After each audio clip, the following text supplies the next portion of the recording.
Viewers welcome to BRK news. నేను మీ ఫాతిమా. ఈరోజు మనతో పాటు అయితే ఉన్నారు ఒక ఫేమస్ పర్సన్ అండి. 73 ఇయర్స్ యంగ్స్టర్ అండి ఆయనే మరెవరో కాదు. అండ్ సోషల్ యాక్టివిస్ట్ అని ఆల్రెడీ నేను మీకు చెప్పాను. Retired RBI bank manager employee అండి, చీఫ్ మేనేజర్ ఆయన. సార్తో మాట్లాడి పూర్తి వివరాలు తెలుసుకుందామండి. నమస్తే సార్. నమస్తే అమ్మా. ఎలా ఉన్నారు? ఫైన్ అమ్మా. సార్, ఇంకొక విషయం ఏంటంటే, ఇప్పుడు చాలామంది చూసుకున్నట్లయితే మనిషి అంటేనే ఎక్కువ నెగిటివ్ని గుర్తుపెట్టుకుంటున్నారు, పాజిటివ్ని ఎందుకు గుర్తుపెట్టుకోవట్లేదు? కొంతమంది చూసుకుంటే ఇప్పుడు వార్తలు చూసుకుంటే తల్లిని చంపేస్తున్నారు, తండ్రిని చంపేస్తున్నారు, కూతుర్ని చంపేస్తున్నారు. అంటే మానవత్వం అనేది లేకుండా ఒక రిలేషన్, అరే అమ్మ నాన్న చెల్లి ఇలాంటివి ఏం లేదు, ఒక ఫ్రెండ్ అనే హ్యుమానిటీ కూడా లేకుండా చంపేస్తున్నారు. అంటే తిట్టినది గుర్తుపెట్టుకుంటున్నారు కానీ వాళ్ళని ముందు నుంచి చూసినదంతా ఎందుకు వాళ్ళు అది పరిగణలోకి తీసుకోకుండా ఇలా అయిపోతున్నారు? నెగిటివ్ని ఎందుకు గుర్తుపెట్టుకుంటారు మనిషి? రెండు విషయాలు ఉన్నాయమ్మా. కొన్ని యాక్ట్స్ అంటే చట్టాలని కాదు, కొంత యాక్టివిటీ జరిగినప్పుడు you should take historic pre historic. ముందు యాక్టివిటీ వచ్చి తర్వాత టైటిల్ వచ్చింది, పేరు.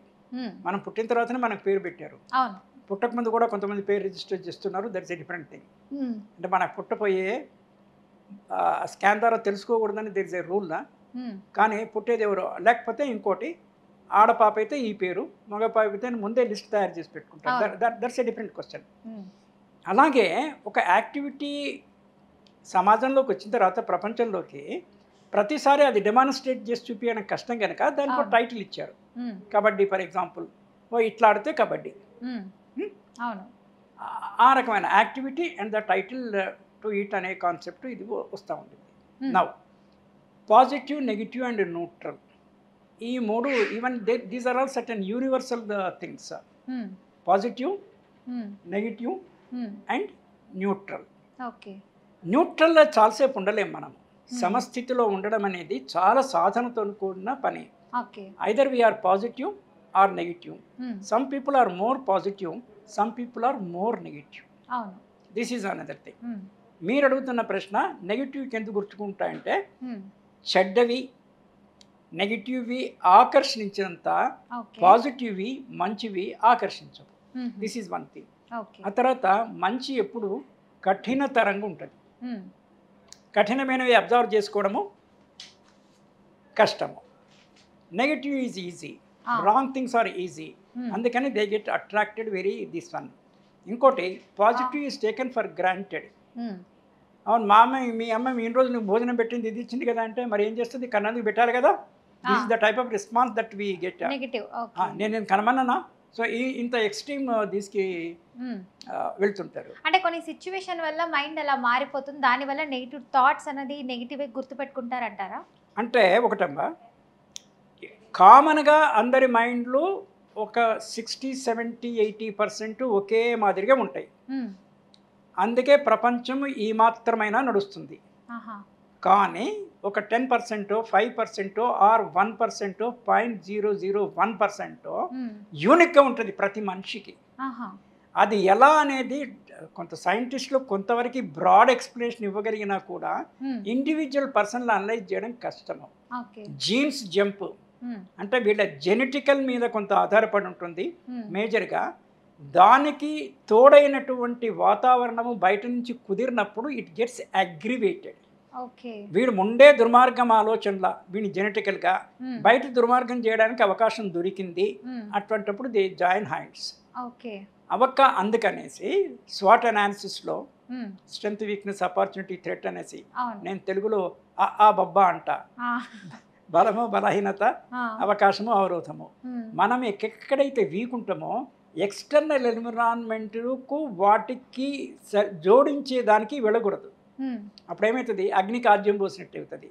అగ్ని ఆల్రెడీ మన దగ్గర కొంచెం అంత ఉంది, కొంతమంత బయట ఈ ఫైర్ కొంచెం ఉంది, but it is unable to do anything on its own. అక్కడి నుంచి ఫ్యూయల్ వస్తే ఇక చెలరైపోతుంది ఇది. కనుక ఉత్తమమైన మనిషి, కొంచెం కామన్ సెన్స్ ఉన్నవాడు, I know my weakness and I will not allow this weakness to join hands with the external factor that is available. దీన్నే మనం ఇంద్రియము, ఇంద్రియ విషయము అంటాం. సో అల్టిమేట్గా ప్రపంచంలో ఒక అత్యున్నతమైన పని జరుగుతున్నా ఒక అత్యంత హీనమైన పని జరుగుతున్నా మ్మ్. దాన్ని బట్టి మనం ఏం అర్థం చేసుకోవాలి ప్రూఫ్ అంటే ఇది జరగడానికి స్కోప్ ఉంది అనేసి. ఆహా. ఇది highest level of observation skill. మ్మ్. తల్లిని చంపాడు. అవును. జనరల్గా బుద్ధి ఉన్నవాడు ఎవడు చంపడు. మ్మ్. తల్లిని మహా అయితే తిట్టొచ్చు, మహా అయితే కొట్టొచ్చు, కానీ అది కూడా దుర్మార్గమే. మ్మ్. బట్ దెన్ అది ఏదో కొంతవరకు జీర్ణించుకోవచ్చు, అండర్స్టాండ్ చేసుకోవచ్చు మ్మ్. కదా. ఐదర్ మనం ఏమైనా ఐదర్ డైజెస్ట్ ఆర్ వామిట్, రెండే. మ్మ్. ఫుడ్ అయితే విషయాలు కూడా అంతే. మ్మ్. కొన్ని జీర్ణించుకోగలుగుతాము. జీర్ణించుకోగలిగేటైతే మంచివి, కొన్ని లేకపోతే వదిలేయగలుగుతాం. వామిట్ అంటే we don't bother about it అని చెప్పడానికి. Okay. So this is the thing. So ఎవరి మైండ్ ఎట్లా పనిచేస్తుంది అనేటువంటి ఇది తెలియదు. మ్మ్. సో ఇవన్నీ ఎక్స్ట్రీమ్ కేసెస్, ఓకే. అంటే రేరెస్ట్ ఆఫ్ ద రేర్ అంటాము. మ్మ్. సో అవి జరిగినాయి అంటే దానికి ప్రూఫ్ ఏంటంటే ఇట్లా కూడా జరగడానికి అవకాశం ఉంది. మ్మ్. మళ్ళీ ఇందాక నేను చెప్పినట్టే it's a wrong combination of internal genes, hmm. Internal this thing and the external environment. Okay. మొన్న మధ్యలో ఒక అమ్మాయి ప్రియుని హెల్ప్తోని తల్లిని చంపింది. అవును. About a couple of months back or అవును సంథింగ్. సార్. ఇవన్నీ రేరెస్ట్ ఆఫ్ అది we should not take it is a standard. Hmm. అంటే అవి చూసి వదిలేయాలి మనం అంతే. ఓకే. కొంతమంది ఎక్సెప్షనల్లీ మంచి పనులు చేస్తుంటారు, ఆ మ్మ్. లెవెల్కి మనం పోలేము, కానీ అది మనం పోగడానికి ట్రై చేయాలి. దానికి పోవడానికి ట్రై చేయాలి, దీనికేమో ట్రై చేయకూడదు. అవును సార్. Thank you sir. నిజంగా మీరు చాలా మంచి వివరణ అయితే ఇచ్చారు sir. Thank you. Right. Thank you so much. Thank you.